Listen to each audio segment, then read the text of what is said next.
Do you have a character or weapon in the game that you really want but you don't have enough stellar jades? Here is a smarter way to recharge your favorite games like Genshin Impact and Honkai Star Rail. Look no further than Loot Bar. Loot Bar is the most reliable top-up platform, saving 20% for all orders compared with the official channel, and an extra 5% off for your first purchase. It's 100% safe as you will only be using your UID. We will buy a pack for 3000 stellar jades for $42, which otherwise would have cost $50. Totally saving $7.5. We received the crystals we purchased in less than 3 minutes. All recharge will be done through the official channel with MiHoYo, which allows you to enjoy all top-up offers. Ready to level up your gaming experience? Check the link in the description to get the amazing discount. Hello everyone, welcome back to my channel. I've received a lot of comments on some of my videos saying that new players could benefit from some tips on how to play this game. Of course, I can definitely share some tips with you. One of the most important things is to make sure you upgrade the right character. Upgrading the right character makes it much more likely that you will be able to complete the main quest in this game. So why did I choose the 4-star tier list? 4-star characters are really easy to get when compared to 5-star characters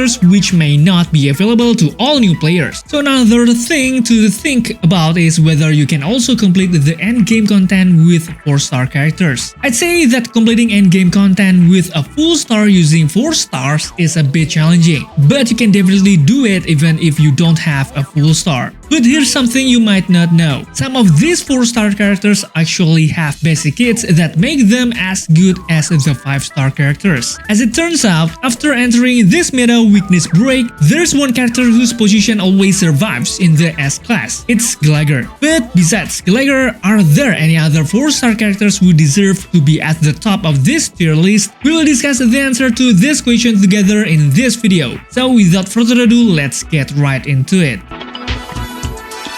Just a heads up, the data for this tier list comes from Pride.gg and I've added my own thoughts on how well each 4-star character in MOC, Pure Fiction, and Apocalyptic Shadow can do, even with the help of endgame content. As the meta updates or new 4-star characters are added, this list will also change. Even though the 4-star characters that are usually your support, sub DPS, or even DPS are not included in the list, it doesn't mean they aren't good.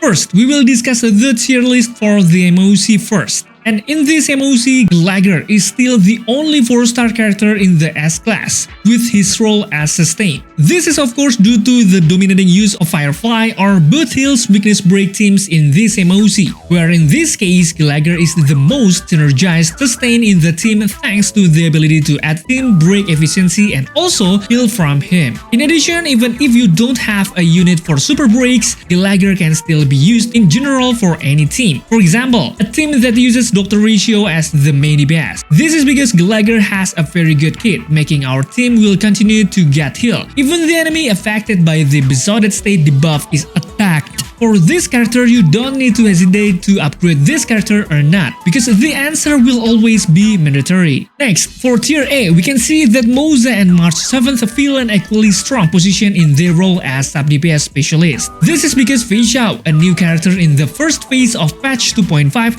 has a very good synergy with these two characters. Coupled with the current state of Fei Xiao, making March 7th and Moza is a 4-star that is no less valuable than Gallagher. Why are these two characters good to build? Because these two characters are one of the best supports for Fei Xiao, which currently occupies the meta game. But even so, these two characters are also very good even if not paired with Fei Xiao, especially March 7th, because she can change types depending on who the Shifu is. So obviously, these two characters are great to use in MOC. In addition to March 7th and Moza, Tingyun also occupies the top spot in these standings. Tingyun's abilities that can provide additional attack and energy to one team member make her a good support buffer to accompany characters that depend on their ultimate, such as Yunli, Clara, Dr. Ratio, and even Robin. So in conclusion, Tingyun is a very good character and worth upgrading. Even today, there is no character who can really power creep her kit. Right below Tingyun, we have Pela as a support debuffer and Lynx as a sustain in B class. Pela's position in this tier is because her ability to reduce defense against enemies is still needed in Acheron's team, while Lynx is a healer who has a pretty good AoE healing ability. These two characters are actually quite good, but not too widely used at the moment, because there's too much gap between their abilities and 5-star characters with the same role. Are they still worth upgrading? The answer is yes. But when compared to the characters in the top tier that we have just mentioned, it's not necessary to upgrade them, especially if you don't really need it. The last rank for this MOC, or we can say as C and D class, is filled with several characters we used to shine in MOC such as Sampo, Hera, and so on. Their existence in this low class is of course because the abilities possessed by these characters have been considered less good in the current MOC. But it should be noted, for characters who are in this class does not mean they are bad or useless. There are some units that I personally think are still quite good, like Sampo for example, but because their use is not too mandatory, then they are forced to stay in that class. Next up, we move on to Pure Fiction. Even though the main buff in Pure Fiction this time has changed and focuses less on follow-up attacks, it seems that follow-up attack team unit still controls the game. And unlike the position she had in the MOC, Hera took the top spot in this S-class standings with the damage dealer role. I'm not too surprised because in my opinion, Hera is a 4-star character with a very good follow-up attack area kit. So don't be surprised why Hera is very mandatory to upgrade when you are new to playing this game, because Hera is very useful for this one content. In the same tier as Hera, there is Gallagher who fills the position as the best 4-star sustain. Although he doesn't really dominate into the endgame content Pure Fiction, but as a new player, there are not many sustain characters that you can use. So inevitably, you will definitely use Gallagher as your sustain in Pure Fiction mode. Next, in tier A, we can see that Pela and Tingyun fill equally strong positions in their role as support debuffer and support buffer. This is because Pela can provide a decrease in enemy defense in the area, which is still necessary in some teams, such as the Acheron team. Meanwhile, Tingyun's ability to provide additional attack and energy to one team member makes her a good 4-star support buffer to accompany characters that depend on their ultimate, such as Yunli, Clara, Dr. Ratio, and even Robin. Although Imaginary March 7's overall ability is quite good, it seems that she has to settle for filling in this A class because her damage delivery is very single target oriented. As for Asta and also Hanya, the two of them are among the best 4-star supports under any circumstances, so the two of them will always be worth upgrading. As for levels B and C, they are filled with characters such as Chinchue, Serval, Mouza, Sampo, Sueyi, Guinaiven, and so on, which may not be very useful for this content.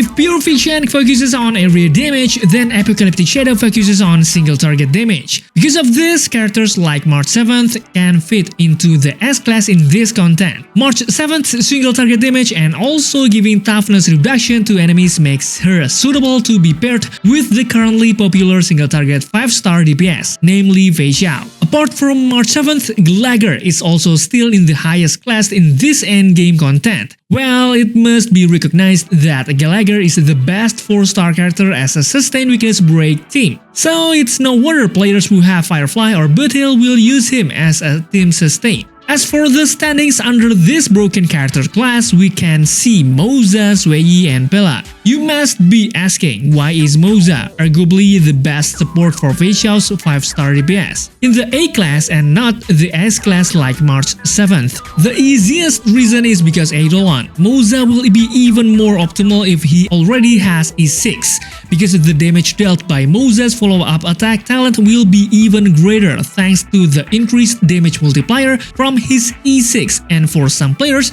it might not be that lucky to get his E6 in this banner. Meanwhile, March 7th gave a pretty good performance at E3, and March 7th's Eidolon is easier to get because it is given through events. But that doesn't mean Mouza isn't good enough, guys. Mouza is still good to use in a team, especially if you paired it with Fei Xiao. It's just that in endgame content like this Apocalyptic Shadow, maybe you will have a little trouble if your Mouza hasn't been built properly. And for characters like Hook, Misha, Danhang, Hurras, Serval, Yukong, Natasha, and so on, fall into the category category of characters that have been forgotten and wasted, because besides the raw power and abilities they have are inferior to S-class and A-class characters, these characters also have kits that lack shine. Yes, the point is that some of them have experienced power creep. But remember, this tier list is like the changeable wheel of life. Characters who are in the top tier might be displaced by mechanic updates, the appearance of new characters, or buff updates to endgame content later on.